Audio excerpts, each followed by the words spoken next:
The world is full of influencers. Some set out to become one, while others just changed the world and found the spotlight. This is their story. Welcome to The Accidental Influencer, brought to you by WYLD, the world's first social currency payment card, and powered by Wild Drum, a new low-cal, guilt-free alcoholic beverage.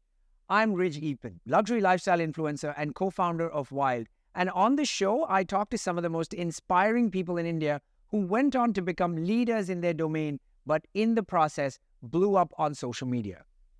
Our guest today is an unassuming figure that has emerged as the face of the largely faceless real estate broking business. He's the founder of RK Mumbai Realtors, a second-generation real estate advisor who inherited a legacy dating back to 1988. He spent over a decade in the US from 2000 to 2011, and when he came back, he skillfully harnessed his international experience to propel the family business to new heights. But it's not this alone that makes him notable. Embracing the digital era, especially social media, he strategically placed his real estate company in front of the right audience by creating content about listings in a unique way, which caught the attention of social media users who lapped it all up. Today, he has over 870,000 followers on Instagram and over 350,000 subscribers on YouTube, which makes him the perfect accidental influencer. Ladies and gentlemen, Ravi Kewalramani.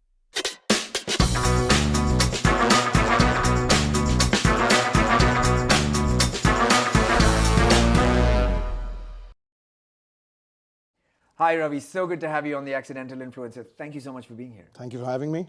It's always great to get a subject matter expert, to have a chat with, because you never set out to become an influencer for sure.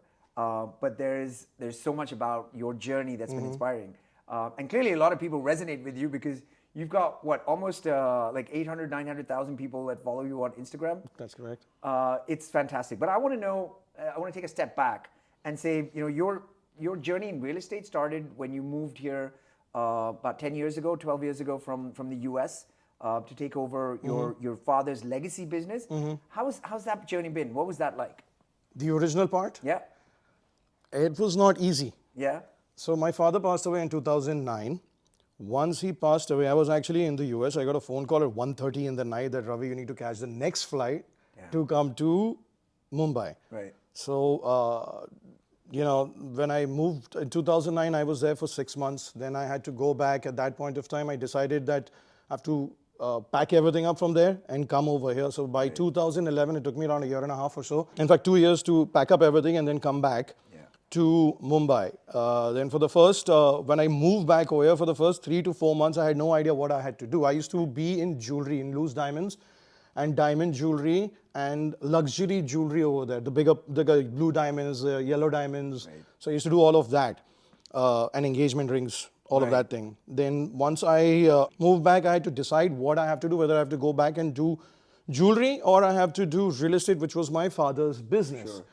So 3 months, 4 months down, speaking to family and friends, that's when I decided to go with real estate because my father was an investor and he had properties. Right. We still have those properties. So I thought, let's try to build on that. Right. The foundation is there, everything is there, rather than me starting again from scratch in a completely different continent and lock up my capital in that. I bola ki let's just stick to this. Sure. So that's when I started, and I didn't want to go into investment because I thought if I go into investment at this point of time with zero knowledge, I will get ripped off royally. Sure. So I went into brokerage. Right. Now, coming from the US, a real estate agent in the US is way more respected than you get respect over here. Sure. So that was a learning experience for me when I started in the initial phases. I did have a partner at that point of time who did help me out in the beginning to understand. For the first 3 months or so, I was struggling. Right. Then when I partnered with him, I saw how he functioned and I realized how I should not function this way. Right. Then I spent a lot of money in marketing, got deals. My first year was pretty decent. Okay. In the first year itself, I made a decent amount of money, which got split between the two of us. Right. Then slowly moved forward, had a lot of issues, a lot of payment issues, a lot of everything. Right. Yeah, a lot of everything. Yeah. And then got settled into it. till COVID hit. Oh, wow. Okay. And how was that? Like, what was that journey through COVID? Scary. I can imagine. COVID was very scary. I remember vividly. 10 days down the road, Zoom calls were the trend. Yeah. Every other, like every after an hour and a half, 2 hours, there was one Zoom call, second Zoom call. So I was attending this Zoom call, which was attended by more than 5,000 people. Wow.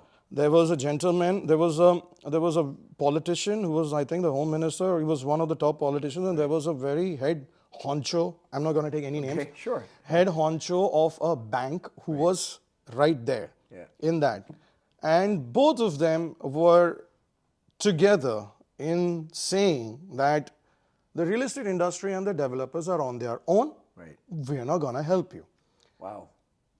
That's, even when I said it, I got... Yeah, you get chills. Yeah. I can Even when I imagine. said that, it gave me like a little wave of chills went down my body. So at that point of time, I thought it's time to take things in my own hands. And how can I do that? Right. And I thought, I did a lot of research work, and that's when I decided to go with social media. And until then, how were you marketing though? How would you? Traditional. Yeah. Everything was traditional. The usual online websites, the usual references, the usual stuff that every other broker does. Yeah, right. And that's a cluttered space. It's an extremely cluttered space. That's where I got lost. Right. I can imagine. The face, among millions of faces was my face. Right. So it was, nobody could identify me for who I am. Right. Right. So that's. But you functioned like that for 9 years. And that's a lot, especially when you didn't have your dad to hold your hands and show you the ropes. Understanding a new industry, B, a new market that you knew nothing about, and a market that's completely unregulated. Correct. Indian real estate market is probably the most unregulated real estate markets in the world. Correct. I would assume. Like navigating that for 9 years, and I'm assuming you were successful as well in the process. So you must have been doing something right. What were you doing right? First thing, because my father was into investment of properties, I used to go with him on site visits, even when I was younger. Sure. So those memories were fresh in my mind. And conversations used to be real estate related. My family, my chachas and my mamas, they're all in real estate savvy. As Sindhis, we are very particular about the real estate part. Sure. So I had a basic idea, but not so much. Right. Coming to navigating it and how it made me different was the fact that I had a learning curve. I'm a quick learner. Sure.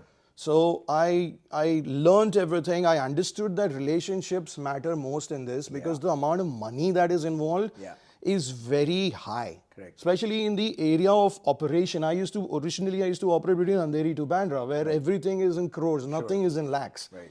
So relationships matter. People saw the difference in the way I operated because of all of the experience that I got from the US. I used to pay attention to US real estate also over there. I used to talk to my friends who were realtors over there. I had other friends who had purchased properties, so I'd gone through the process with them, and I saw how the realtors were operating over there.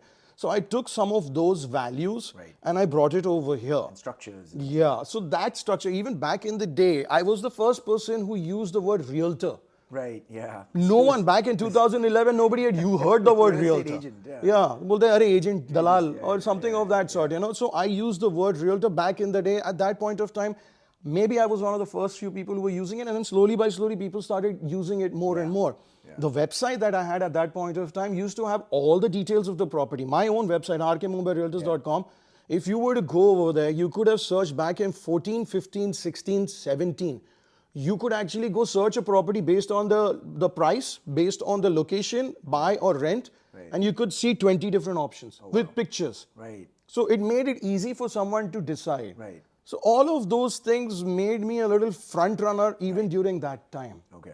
And that's the difference. But that's huge, right? Because that kind of formed became the precursor to you starting to create content in that way as well. How did that inspiration come about? How did you start creating content? How did you? COVID fear. So going back to that, the first thing that I was thinking, okay, no one is coming to see properties. Yeah. How can I take the properties to someone, them. Yeah. to a client? It's like taking the well to the horse. Yeah, correct. कुआं घोड़े के पास लेके जाना. Correct. So that's what I did, and the only way you could do it was through social media. Right. So properties and YouTube. Right. My journey started with YouTube first.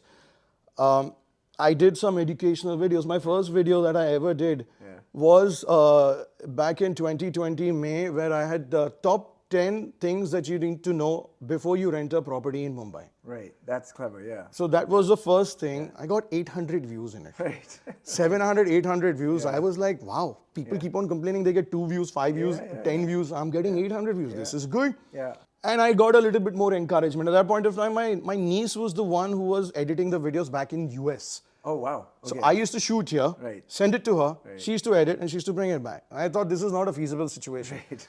So I spent roughly about 1 to 1.5 months spending maybe 4 to 6 hours every day on YouTube learning about How to edit. photography, Oh, wow. videography, and also about editing. Wow. There is a channel called I Think Media. Yeah. I have been following them for the longest time. They had a video over there for 90 minutes on editing on iMovie. Right. And that's where I started. I had a MacBook. I said, I got to use this. I don't know how to use this. Right. So I started with them.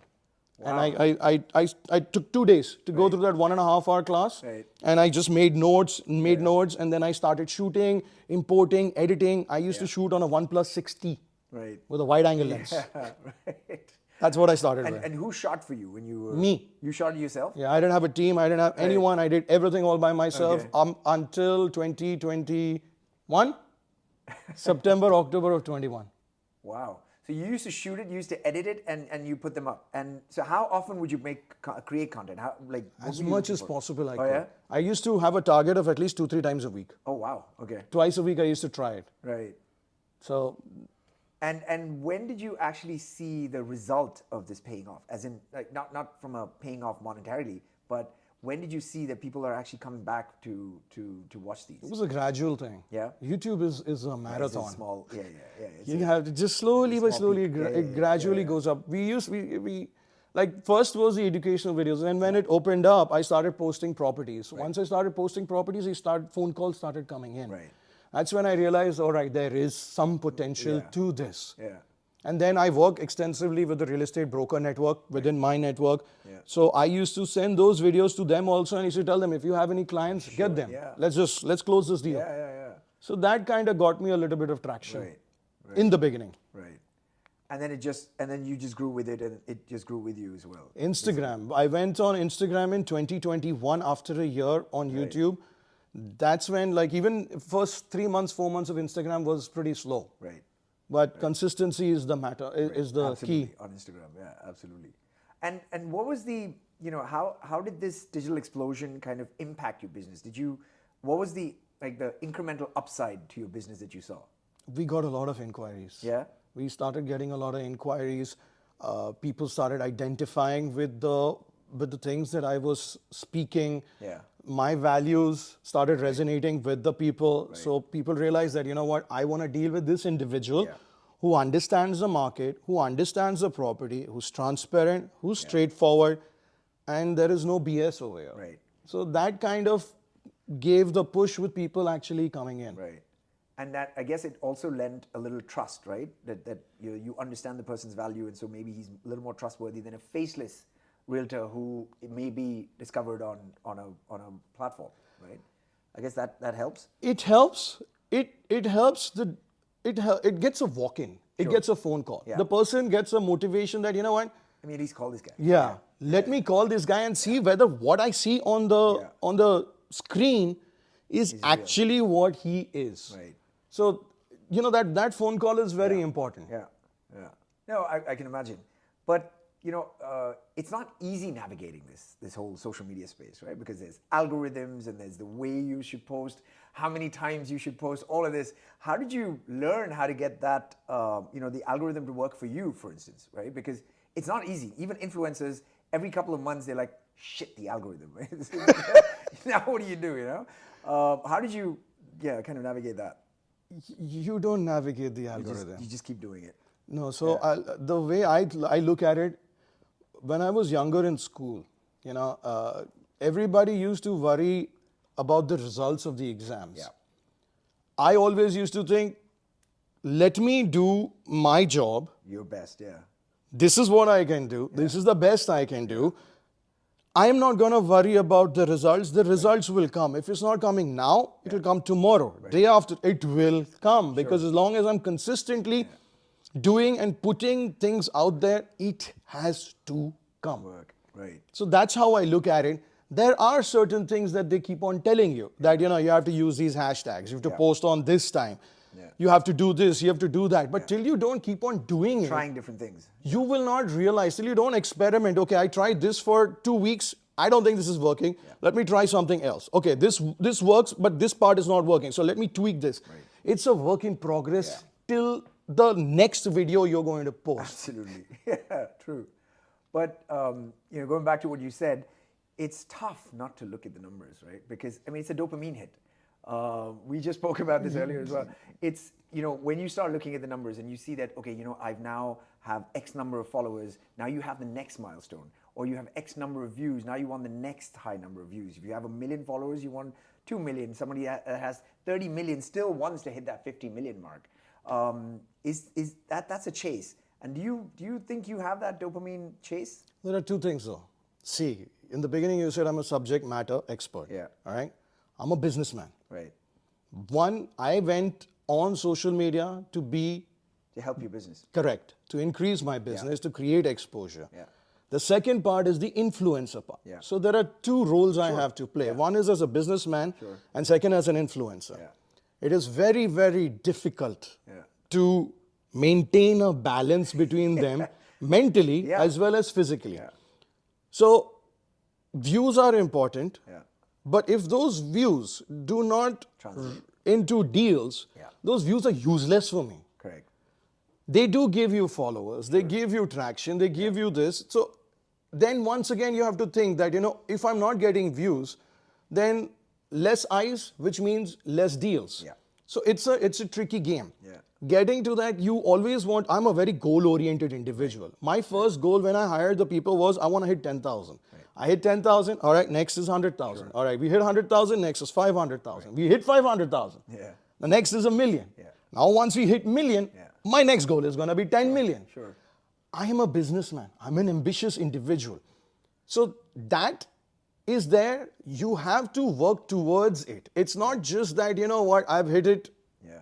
It's there. Yeah. But then again, I have to look at it from a business aspect also. And I'll give you another example. There are videos that have gone viral at 10 million, 15 million, 20 million plus views. All right. We got offers for the property. Yeah. Properties got sold off within 30 days. Right. Then there are these properties, the commercial properties don't garner a lot of views. They get 30,000, 40,000, 50,000. Okay. Top end, maybe 100,000. Oh, really? All right? Okay. Yeah, because nobody wants, But people the want to see other property guys are houses. not- yeah, sure. It's not people's offices that people want to see. Correct. Yeah. But these commercial properties, they get rented out immediately because those 35,000 people or 50,000 people who watch it, That's your TG. correct. They are concentrated. They are the core. Right. So and they get transpired immediately into deals. So those, it is a very tough line to walk. Yeah. Where you have that, you know, you have these people, followers are not increasing, followers are not increasing. I'm like, I don't care, my deals are happening, my deals are happening. So these voices are there, you have to keep a control on them. Although growth is important. Right. For the outside world, you know, the perception is there that you have to grow. If you don't grow, then you're stuck somewhere. Yeah. And then again, there is another competition. Yeah. You have competition. If someone is better than you, that means for me, from a business aspect, there is another option out there for a real estate agent. Correct. I want to be the first option, Right. the primary option. Also for top of mind, right? The first person that they think of when they think of. Correct. Yeah. But it's tough, right? Because I actually didn't think of that. That's a good point. A lot of the people that come there were probably coming because they just want to see a nice house. And they're just consuming the content and not necessarily relevant to your business. They're not buyers. Yeah, they're not buyers. Yeah.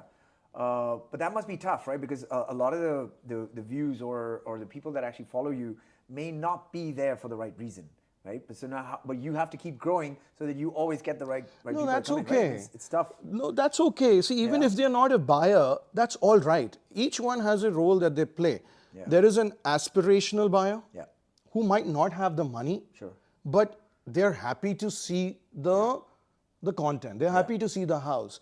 There are people who are young, who are maybe, they have a house and they compare their house to what's out there. There are other people who are genuine buyers. There are other real estate agents who are watching that. So it's a whole mix of people. Sure. You have entertainment, you have genuine clients, and you have just people surfing through. Yeah, that pretty much sums up the entire luxury market, right? Because I work with a lot of luxury brands on social media. I remember about 5 years ago, a lot of the brands would say, we're not on social media, but we should get there because a lot of the young, social media users will eventually grow up to buy our product. And we better be there because if we're not, another brand that's going to be there is going to be top of mind. And so you have to be there even if they're not your buyer today, but eventually they grow up to become potentially your buyers. You also have to understand references make a huge difference. The 18-year-old child who's watching on Instagram on the dinner table to his 45-year-old father, he'll be like, Papa, I saw this. And then when he shows this to his father, so I'm just 1 degree away from the actual buyer. Absolutely. In the same household. It makes a huge difference. Even the person who might be an executive assistant to some corporate honcho. He will go or she will go and say, you were talking about this like this, and see this. This is a great So just few degrees of separation. Right. That helps. That's a really good point. You could actually be influencing someone through just a random person who happened to chance upon your video. So I'll give you an example. We sold a unit in Dubai. The person who saw that video was a gentleman who was sitting in the US. Right. He came to me to buy a property in Mumbai. All right. He eventually did not buy in Dubai, but he liked the services that we were given in Mumbai. He liked the services that were given to him. So what he did was he found out that we are working in Dubai also. He called up his ex-college roommate who stays in Kuwait. The Kuwaiti guy said, I was looking for a property in Dubai. He called up my connection in Dubai and they bought a studio apartment. Wow. So you have to see, 3 we went degrees from Mumbai to US to Kuwait to Dubai. So this is how it works. That's fantastic. Yeah, that's amazing. It's an interesting game. But it's also great learning for you, right? And consumer behavior for one. Where people are, how people are thinking at any given point of time. What are they looking to spend? What are they looking to kind of make their next purchase? All of that. It's I'm assuming there is some learning happening every day for you, even today. All the right? time. Every day, right? Every time. In the morning, evening, every time. You have to be open. You can't be closed. Right. Obviously, now you have, I'm assuming, large developers who come to you to create content, right? What is your experience with that? I mean, how does that? I want to hear, fun stuff. I want to hear, stuff that people will love. Are you usually given crazy briefs, like stupid briefs? I want to hear the stupid brief. So basically, what happens? I'll give you 2 examples. There are 2-3 different variations. So there are these developers who will be like, you do you. Right. I love working that way. Those are the best. Yeah. Because then you have freedom. Yeah. But I also go to them and I tell them, that's fine, but you must have some sort of a marketing strategy. Sure. There must be some USPs of the project that you want me to talk about. Yeah. And they give certain information that, okay, this is what's going on. There's a fact finding before I actually go do some kind or any kind of promotion with a developer. Yeah. So I call for the e-brochures, I do all of that. I understand, I talk to them, and then I go and shoot. Right. Those are usually the best ones. Sure. Then there are these bigger brands who will come and he'll be like, we want you to say this. One person told me that, this is the first or the largest or the tallest or this. I was like, okay, I will say, show me proof. Yeah. All right? Show me proof. Yeah. Then when the proof is not coming, because their marketing is always like, world's number one, India's best and everything. I'm like, bhai, but show me. Show me documented proof. Show me a news article which says that you are India's best or you are the world's tallest or whatever it is. Sure. If you're not able to show me proof, I'm not going to do it. Right. Then I will do what I have to say. Sure. All right? So that's usually a conflict. Sure. If they agree, well and good. If they don't agree, well and good. I will say. You walk away? Yeah, I walk away. I don't want to do anything where the facts don't match what I say. Sure. Yeah, because it's your credibility on the Correct. dance floor. Yeah. See, the person who's watching the video is watching the video because of my legacy, my father's legacy, what I have brought forward in the last 2-3 years, and I want to stick to that. Right. I'm not going to deviate from my ethics and my moratorium of code of conduct. So then I walk away. They usually come back and they say, okay, you do what you want to do. We are okay, we understand. Yeah. All right. Then money doesn't play an important role in that aspect because that's influencing. Money is not money for me. My business is what's the core. Yeah. There was one very particular example. One of the leading developers of the country had come to me. This was when I was around 100,000, 120,000 followers. They had fixed the price, they had fixed everything. Then later on, they came up with a question and they asked, are you a channel partner? It's a real estate agent. Okay. So I said, yes, I'm a channel partner. Okay. I said, sorry, we don't pay channel partners. But wait, I'm sorry, what does channel partner in real estate mean? Agent. I'm an authorized agent for the project. Oh, right, okay. So say if there is an under construction project that is going on, I'm authorized to sell that. I'm a channel partner. I'm on their books as a real estate agent. Got it. Okay. All right? Okay. So I told them, yes, I'm a channel partner. I'm a real estate agent. Sure. So they said, sorry, we don't pay real estate agents. I was like, okay, no problem. Sure. Okay. Okay.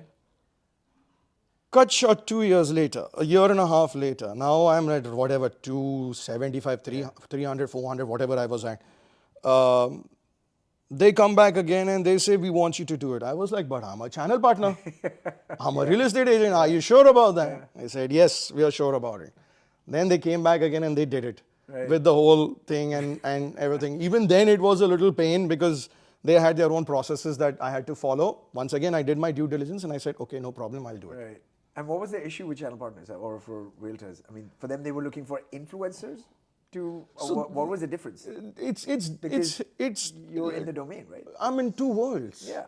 I am as a real estate agent and I'm as an influencer or a what was the thing you said? Subject matter expert. Yeah. So there is the subject matter expert and there is the real estate agent and then there is the influencer. Yeah. So when you combine all of those three things, I'm living in three different worlds. Right. You have, so when you pay a real estate agent to do a video, other real estate agents will also come and say, you paid him. Yeah. Why aren't you paying me? Sure. So it creates an issue for them. I understand that. Sure. And you can't pay 5,000 people an X amount of money, then what? That the entire project construction cost is going to go to them. Yeah. So I understand those difficulties. Right. But then I'm also in a different space. Sure. Yeah. It's. But I don't. There aren't too many people that would ask that, right? I mean, you have to have a certain amount of screen presence. You have to be able to do this. I mean, you're really comfortable on screen. I've seen your videos, and you have a unique style, right? And usually that's what resonates on social media. It's there are like for instance, we always talk about this. There are like 1 million fashion influencers. There are 1 million beauty influencers. But it's each person's voice that makes them different, right? And you have that. So do you think you have a lot of people that you think of? I mean, I don't think there's competition really. But do you think that there are people that you think you might lose work out to in the same space? People who actually create content and are realtors? No.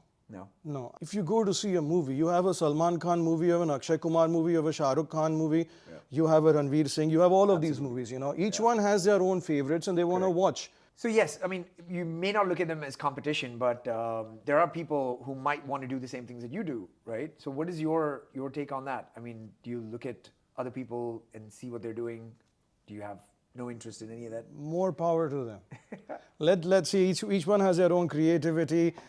One of the things that actually,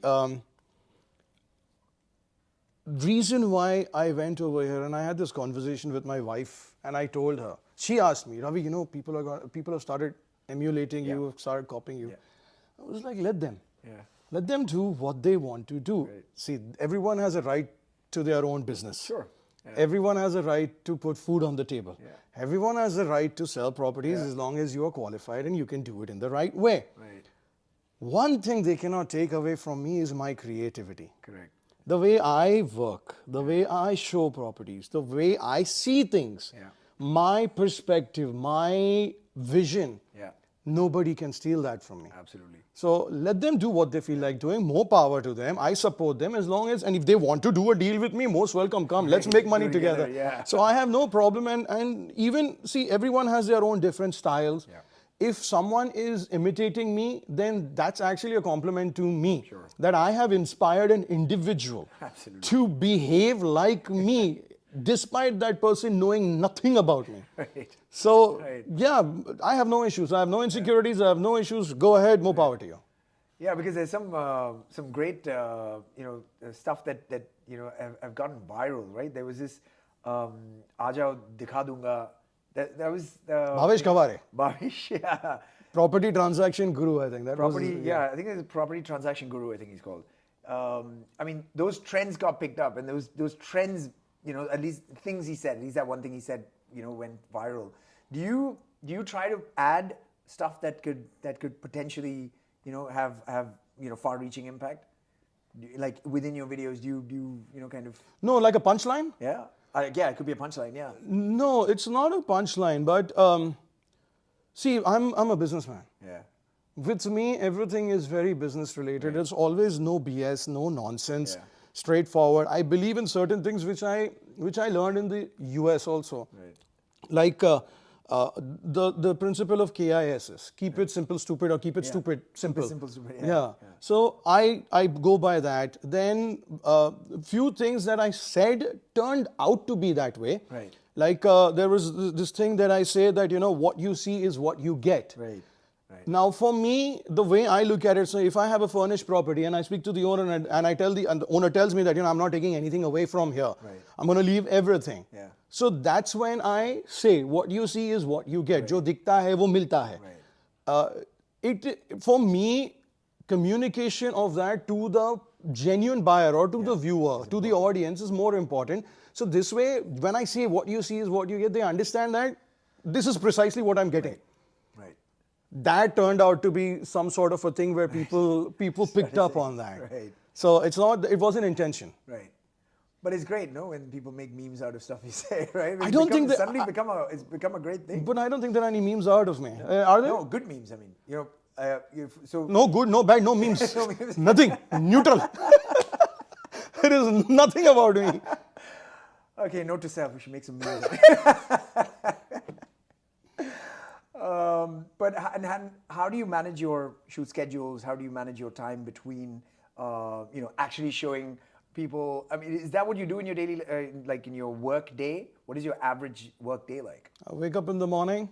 I drop my kid to school. I come back. I work on the laptop, or if I get an opportunity, I go work out, walk a little bit. Then I have a cup of coffee. Then it's all work. Right. I have a calendar already scheduled out. One thing I do is every morning, once I'm free for 15 minutes, 30 minutes, I take a notebook and I write down a note of things that I'm supposed to do, which is besides what others have set for me in my calendar. Right. So these are things that I need to do Right. for my clients or for myself or whatever is the daily chores that I need to do. So I jot that down. That usually helps me to, sort out the entire day. But a day in a real estate agent's life is always very hectic. You get pulled in 10 different directions. There are phone calls coming, clients coming, random people just saying that, sir, I have an apartment, I need to sell this, and then you have to direct them. Right. So it's a hectic day. It starts in the morning at 7 a.m. and goes and ends at roughly about 9 p.m. Oh wow. Okay. But do you schedule your shoots as well like that? I mean, or Yeah. is it Everything is scheduled in advance. All the documentation of the property has to come to me in advance. When I actually meet, a lot of times when I go shoot the properties, the owners are there, or the developer is there. So I meet up with them, I talk to them. I spend some 30 minutes before shoot. So it's very exhaustive. Every shoot of mine takes at least, unless it's like a 1-bedroom or a 2-bedroom apartment, and if no one is present or all the due diligence is done before, then it will take anywhere from 45 minutes to 1.5 hours. Right. Or if the individual owner is there, then usually 30 to 45 minutes is to be added to that. Right. Okay. Wow. Interesting. But everything is all set in calendars. Yeah. Right. That makes it easier for you to plan your week and so on. Correct. Yeah. And your content. Creates confusion. No confusion. Right. But from creating all this content obviously is great. You've seen the impact on the business. But how do you measure the impact and success of your efforts in social media in the real estate business? How do you measure that? Results. Yeah, as in, do you have Sales like, result. Yeah, no, but is it the number of Transactions, units sold and number of transactions? deals. So there are multiple things, there is one, the number of phone calls a property gets. Yeah. How many of them close? Yeah. How many of them actually come to see the property? And then from there, how many of them are interested in it? And then from there, how many of them actually come and close? Right. It's an entire step. Process, yeah. So the first step is the owner or an individual calling us saying, I have a property and I want to list it with you. Then they fill a form. Once that is done, then the whole process happens till the time we get to shooting of the property. Yeah. Once we shoot the properties, all the due diligence and all that is done. And then after posting it is where we get to know whether this is workable. With me, because I have done so many of them, and I've even before shooting the property, we're getting into all of the social media. I've seen so many properties before. I know whether it is going to sell or not going to sell. If it's going to sell, how long will it take? If it's not going to sell, what we need to do. So there's a lot of work that happens in advance. The best way to measure success is money in the bank. Right. But isn't, like you said, having new people hear about you because of social media, maybe that could be one of the kind of metrics of success? Do you think like today you might have 1,000 clients that you've serviced or 10,000 clients that you've serviced over the years, but isn't it great for you to have more clients that have actually discovered RK Mumbai Realty or realtors, as a result of your content? Discovery is fine. Discovery is fine. You don't think it's some great metric for you to? No. So, see, as I mentioned to you previously, also we were talking about the commercial properties. The number of views that it gets is less, but it's very concentrated. So I would rather focus on something of that sort rather than the reach. Yes, as an influencer, once again, going back to our older conversation, you walk in different worlds. As an influencer, once your following increases, the traction increases, you get more eyes, it does help. So they both work hand in hand. It is the metric of success now is in the world of influencing, engagement, followers. In the world of real estate is sales and closure. So it's tough. Sales and sales. Yeah, it's tough, but we make it happen. I'm sure you're killing it. I mean, you can see that you're killing it. So. And you've also worked with a lot of celebrities and known faces and profile clients, I'm sure, right, over the years. Do you have any great stories from that you can without mentioning names? Give us some great fun, anecdotal kind of stories, man. Celebrities. What do you want me to say? Funny stories. I protect my clients' privacy a lot. I usually like to keep it to myself. Stories. What stories can I tell you? I didn't even think of this. I mean, there must have been some funny incident that happened with high-profile clients, right? There are high-profile clients. They do come, but I always keep it very professional with them. Very rarely is when we go to, because see, they also have their own inhibitions. I don't even know. See, I'm not a celebrity. I've always been a real estate agent. Honestly, I don't even know how to behave in front of them. So I always try to be professional. And that's the best way. So as far as funny stories go, I don't know. I don't know any funny stories. No, that's cool. But tell me, how does your family, or how did your family react to this sudden surge in this popularity, or that? How did your family handle that? My kid thinks his father does videography for a living. I love that. My kid says, he goes to school and he says, "What does your papa do?" "Papa makes videos." That's what he does. So he's 6 years old. So that's funny. But my mom is quite proud. She's seen me struggle before and after. My wife has seen me struggle. So she's quite... Now my wife says that I'm married to a celebrity. Previously it was different. Previously she was just married. There's something that comes after to a celebrity. Apparently. So that's... family always reacts in funny ways, right? Family always doesn't know, oh wow, this is now not a different person. It's the same person. Yeah. Right? Nothing's changed. But my wife also, she's a funny lady, man. She pulls me down. She's like, you know what, you need to. Grounds you. Yeah, she's like, could you just stop your Instagram once in a while and listen to what I say? I'm like, okay, here, keep it down. You tell me.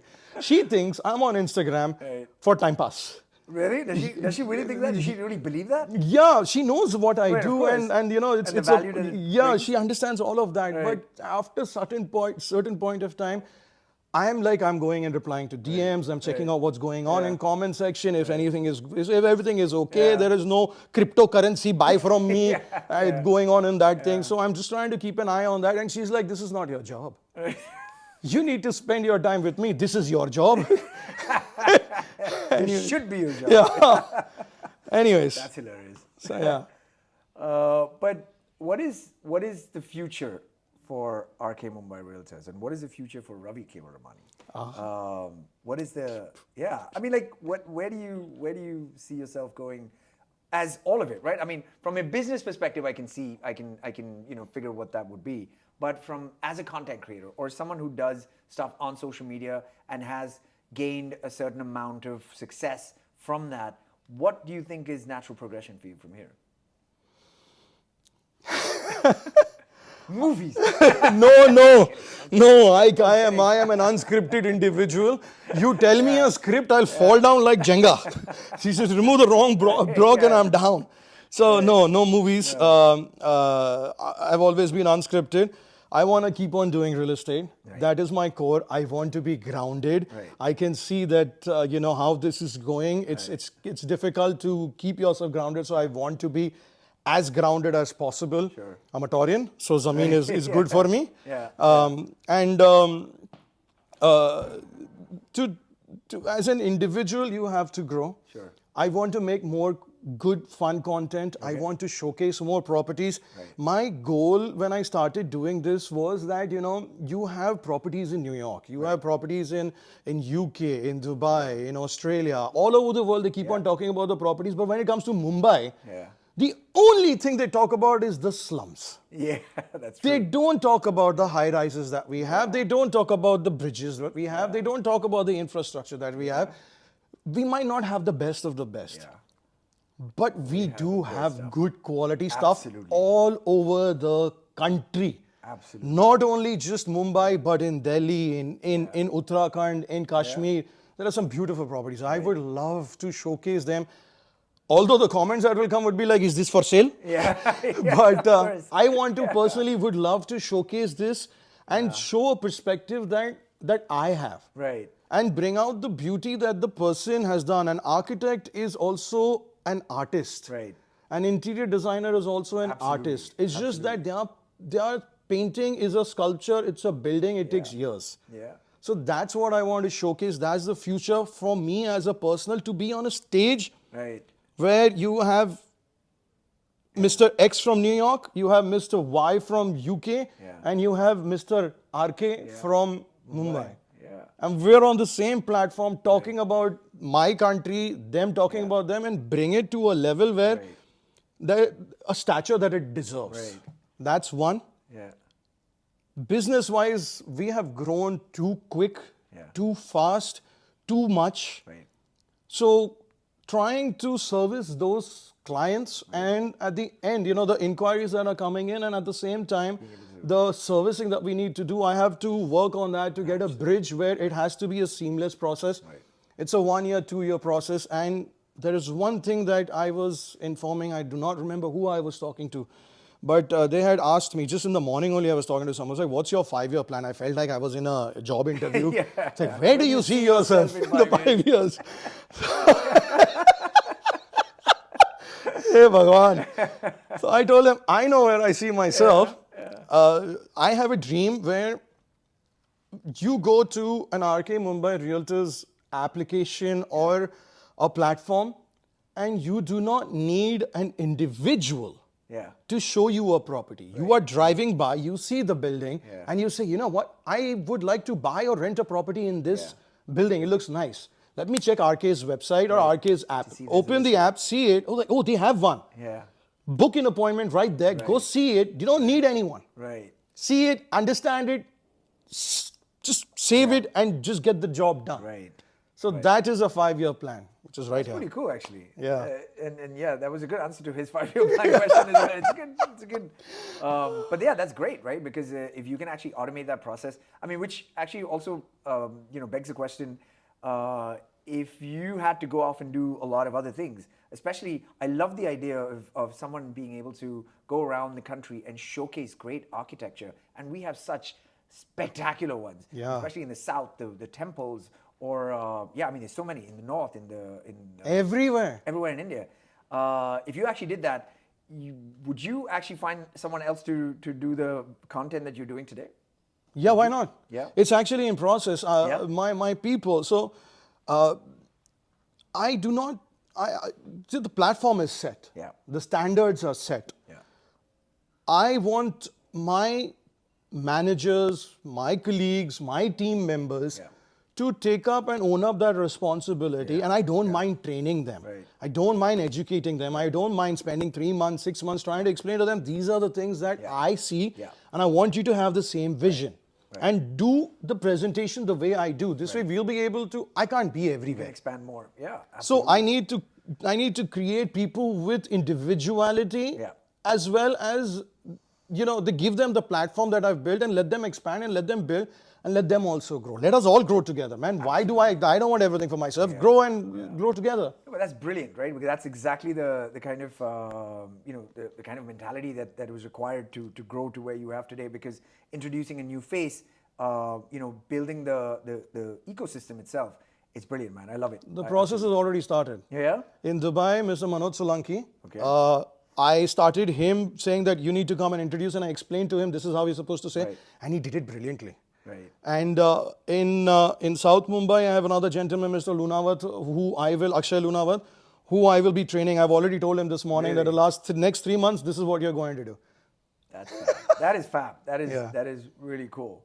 So, I mean, this has been a fantastic conversation. We could keep going on. But now that you're a bona fide content creator, influencer, let's do what all influencers do. What might that be? Let's create a reel. Oh, guys, we're going to create a reel with Ravi Kewalramani. This is called the Wild Drum Reel of the Day. Stay tuned.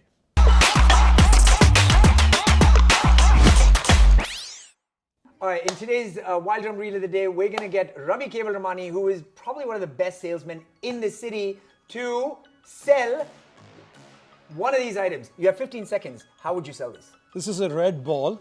All right, you have seen this is a 2-piece, which is not what recommended, but a 4-piece is what you would like to get, but they're also cheaper. The seam is pretty good on this. It will swing really well. Priced at 5,000 rupees. Fantastic. Okay, number 2. You have kids? Yes. You need this. That was the fastest sell in history.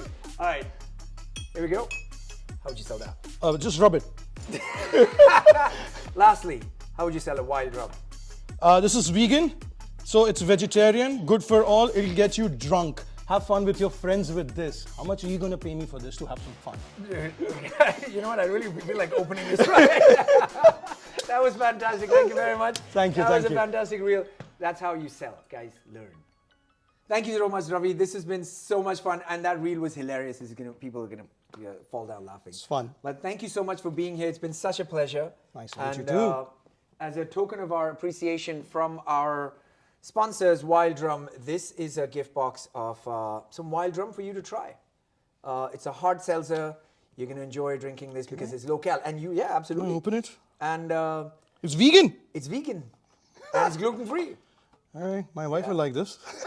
You're I need to get her drunk. You need to get her drunk without the calories. All right. So I hope you enjoy this. Thank you. And yes, thank you very much again for being here. Thank you for having me. Pleasure. Bye. The Accidental Influencer is presented by WYLD, a Visa-powered payment card that allows anyone with as little as 1,000 followers to encash their influence with every purchase. It's as simple as buy, post, and earn. This show is powered by Wild Drum, India's first hard seltzer brand, a low-cal, vegan, and gluten-free alcoholic beverage. We are shooting at the gorgeous Koi Bar at the Penthouse at the St. Regis, Mumbai, our venue partner for the Accidental Influencer. If you enjoyed this video, please don't forget to like and share it, and subscribe to our channel for more of the Accidental Influencer, and follow at getwild.in on Instagram to know more about Wild. I will see you in the last episode of this season.